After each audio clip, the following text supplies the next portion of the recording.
but this video is mostly going to be about turbo upgrades for the RB20.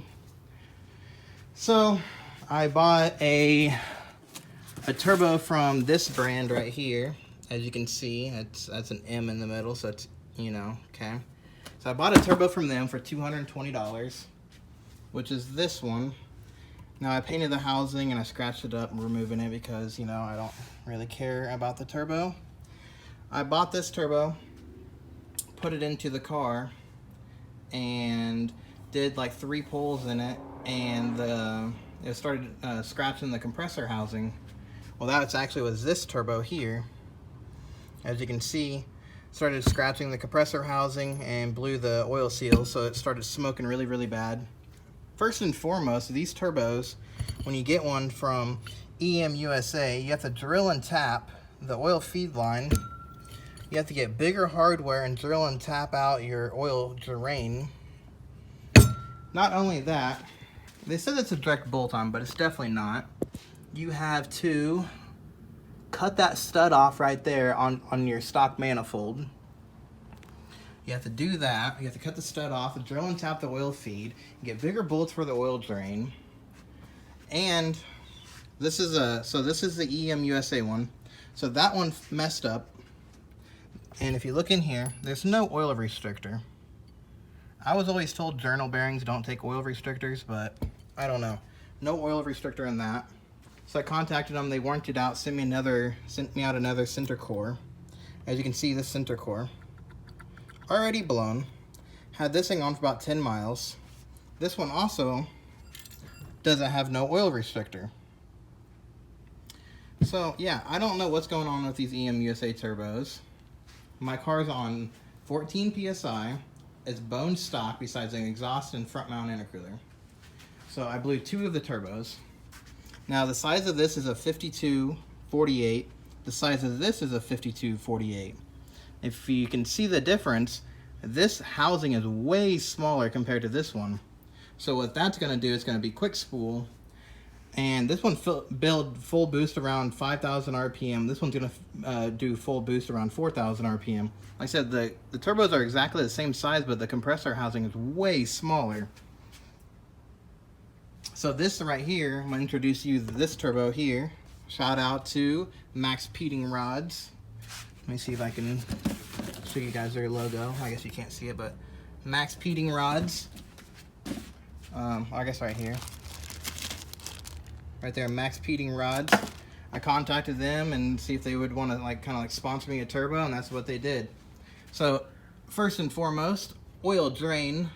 Again, you have to get bigger bolts, and you have to drill out the oil drain here to even fit the bolts. MaxpeedingRods already comes perfect. You don't have to drill out anything. You don't even have to get different hardware. You can use their factory hardware. Okay, so that's definitely a better thing about MaxpeedingRods so far.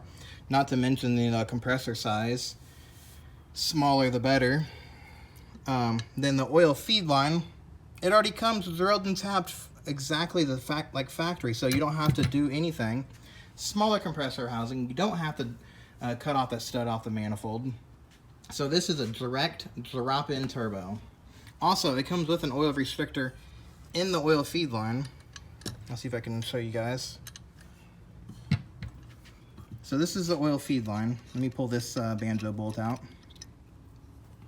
You can see in there, it has an oil restrictor built into the turbo.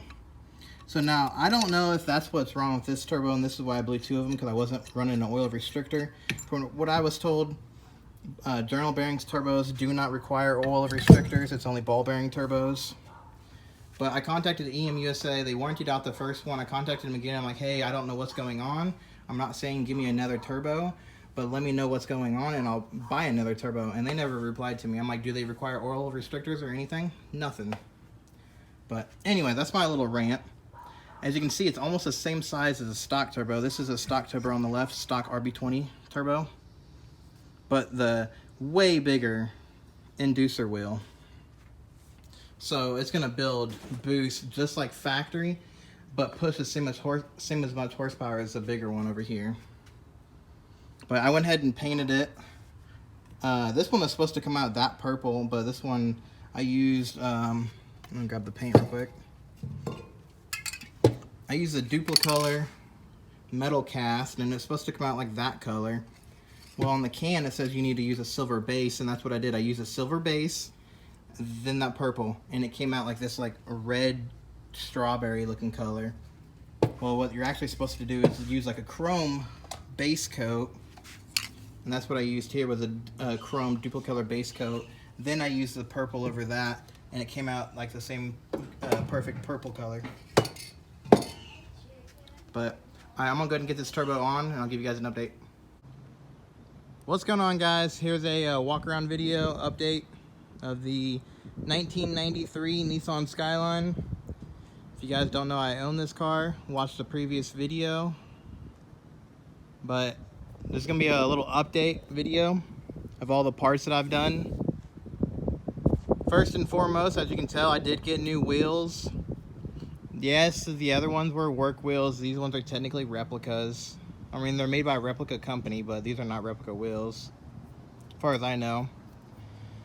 But they are ahold DS-08s. They, when I bought this car, everyone online said you cannot run the wheel fitment, the wheel specs that I'm running now. And me knowing my wheels, I made them fit. A little bit of camber in the back. That's all natural camber in the back. I didn't add any more camber in the back. The front, I added some camber too. But I'll talk about the wheel specs real quick. Everyone said you cannot run a wider tire than a 245 on a GTS-T. These are 265s in the back. There's a lot of people that are running like high horsepower, and they're only running a 245 on them. So my wheel specs are 18 by 8.5 plus 35 in the front with a 15mm spacer, 18 by 9.5 plus 30 in the back. I got a 245, 35 in the front, Hankook Ventus V12 Evo 2s, and 265, 35, 18s in the back. Same exact tires, Hankook Ventus V12 Evo 2s. Those are like my new favorite tire. They look good in my opinion, and they grip really good. These are the same tires that I had on my BMW, my M3 that made like 500 horsepower. That car, when I got the M3, it was on Mickey Thompson's. That thing would spin on Mickey Thompson's even after I warmed them up. And as soon as I put the Hankooks on, it would like barely even spin. But here's a fitment, or a shot of the wheel fitment. My car is decently low. I can barely stick a finger in there. I had to roll the fenders, but like I said, they're ahold DS-08s. I got ahold lug nuts that are purple. I did have silver ones on here, but I'm doing like a purple theme because, you know, HKS, even though I don't have anything HKS on the car. But I'm gonna be painting the calipers metallic purple. Ahold valve stems. I lowered the car. I don't know if you guys can be able to tell, but I lowered the car, so now the fitment is pretty minty all around. Like I said, I added some camber in the front. Like I said, I am running a 15mm wheel spacer in the front because of the caliper clearance. As you can see, I cannot even stick my fingernail pretty much in there. Like, it's so tight. There's more exterior shots. I did install a front mount intercooler. I'll talk about under the hood and stuff in a second. I'm just gonna do an exterior walk around. Last but not least, on the exterior, I did install, it's a little dirty, I need to actually like polish it up. I did install a real Tomei full titanium exhaust. As you can see right there, I need to clean it up, it's dirty, but full titanium exhaust sounds really minty. Like I said, Tomei, got some purple fender washers. That's it for the exterior. That's the only thing I've done is lowered it, wheels, lug nuts, Tomei, and front mount. The interior, I really haven't done too much to it. But I did end up getting a Nardi 350 deep corn quad steering wheel with a Works Bell short hub, a Tomei shift knob. I still need to get a new e-brake boot, and that's all, other than I added a glow shift boost gauge. I still need to wire it in and clean up the wiring right here. It looks a little ghetto, I know. I just threw the boost gauge in to see what my boost is at. I still need to wire it up. But that's pretty much all I've done to the interior. The interior is still clean. I need to get new seats if I keep the car. Get some brides. And then I think I told you guys on the last video, but I do have a full alarm system on the car. Got a nice CompuStar with a GPS and a two-way pager, 1 mile two-way pager. But that's it for the interior. So far I've spent about $6,000 to $7,000 on this car. The wheel fitment, or the wheels alone, were like $2 grand. The tome was another $1,000. 1 second, sorry for the camera. Parts add up on this dang car, especially it being a Skyline. They're kind of expensive. But here's an engine bay update. When I got the car, the engine bay was fully stock. When I got the car, performance-wise, it was full stock. Besides, it had the ISR downpipe, ISR cat delete, and ISR exhaust. But I got rid of that, and I got the tome now. And then it had a pod filter. But so I added a front mount intercooler. This is a CX Racing front mount intercooler. Pretty nice quality, actually. It's hard mounted. The intercooler is hard mounted. Very thick intercooler too. It's a 3 or 4 inch core intercooler. Hard mounted to the hood latch, and there's like a skid plate down there that it mounts to. Very nice intercooler. Which I don't like the design. This is how the RB20s are. The cold side of the intercooler piping goes over the manifold, but eventually I want to get a front facing manifold, have the throttle body right here, relocate the battery and all that good stuff. I got purple fender washers all around. I got a brand new OEM Nissan clutch slave cylinder, brand new fuel filter, brand new OEM Nissan slave cylinder, clutch and slave cylinder. Replaced both of them because the clutch was going out, it was leaking. Did an oil change on it, new spark plugs. I insulated. Shout out to Morfab on YouTube. He showed me how to insulate the coil packs. I got the coil packs insulated. Anyway, I got the front mount intercooler. I got an EMUSA blow-off valve because I didn't like the CX Racing one. Got a new turbo. I did a turbo upgrade. So I'll tell you all the specs real quick. It's a MaxpeedingRods, as you've seen in the beginning of the video or the last of the video. I don't know if I'm going to put it at the beginning of the video or at the end of the video. Probably at the beginning of the video I talked about the turbos. Anyway, it's a MaxpeedingRods 5248 millimeter turbo. Very nice. I've had this turbo on here for 3 to 4 days now and have no issues at all. So if you plan on doing a turbo upgrade on your RB20, RB25, doesn't even have to be in a Skyline, I would highly recommend the MaxpeedingRods turbo compared to the EMUSA ones. I even contacted EMUSA about it again and asked them if their turbos require oil restrictors, and they said they don't even know. So obviously, if they don't know if their turbos require oil restrictors, then why would you go with them? So now, like, I do have their blow-off valve, but that's completely different. You guys should be able to see the turbo right in there. I painted it purple. Don't mind this blue intercooler pipe. I had to cut the intercooler piping because it was a little short, so I need to get it welded. So this blue pipe here will be gone. I got a 2-inch to 2.5-inch 90-degree turbo elbow there for the intake setup. I didn't know what to do. Not a lot of people run stock bottom mount turbo with front mount and stock air filter, but I got it's off of eBay. It's a 3-inch 90-degree elbow.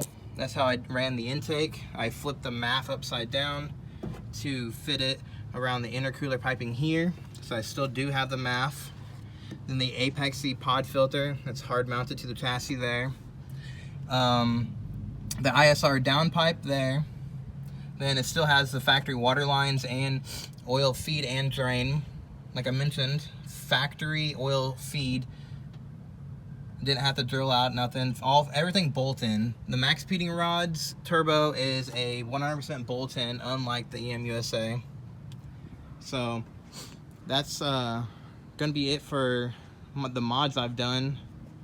I do have a new inner and outer tie rods and a couple other little things, but yeah. So I don't know how much horsepower this car is making. It's on 15 psi. If I had to guess, it's around 280 wheel horsepower, somewhere around there, I would assume. It is stock fuel pump, stock injectors, stock tune. I do not have a tune on this car. It is on the factory tune, but it runs flawless with the front mount intercooler and the bigger turbo upgrade. But I'm gonna go ahead and start it up, give you guys some sound clips and a couple of revs. Oh, another thing is, for the blow-off valve, some people might be wondering, I ran it to here for the blow-off valve. I blocked off the factory port off the throttle body for the blow-off valve, so I ran the blow-off valve there. Then I have my boost gauge wired in, or hooked up to the other port there. These were for the factory side mount intercooler, and I still do have the factory boost gauge hooked up to there. But I'll start it up and give you guys some sound clips, and then that'll be the end of this video.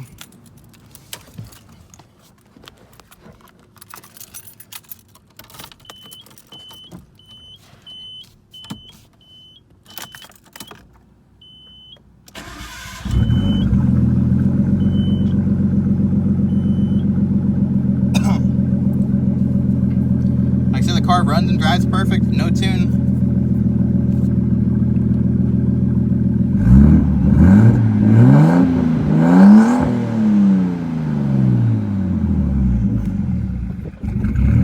Sometimes it does, the idle air control valve is a little dirty, so sometimes it does want to kind of die a little bit, but other than that, I'll rev it up for you guys.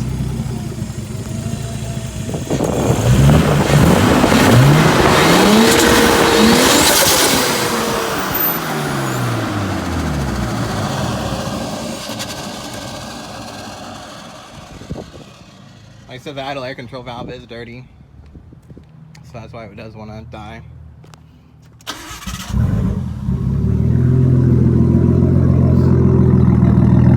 But I'll give you guys a sound clip from the back.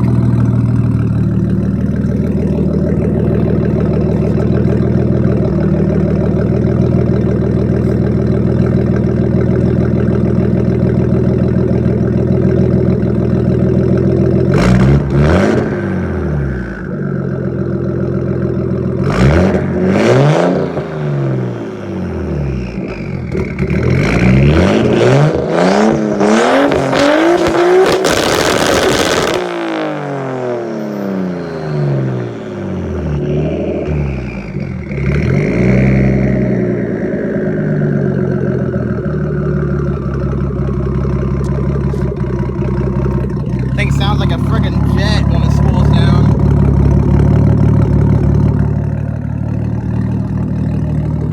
But alrighty guys, that's gonna be the video for this month or this week or whatever. I don't know what I'm gonna end up doing.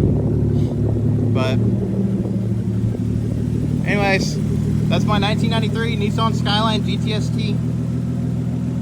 Check in the description below for that turbo, for MaxpeedingRods turbo, and a link to their website.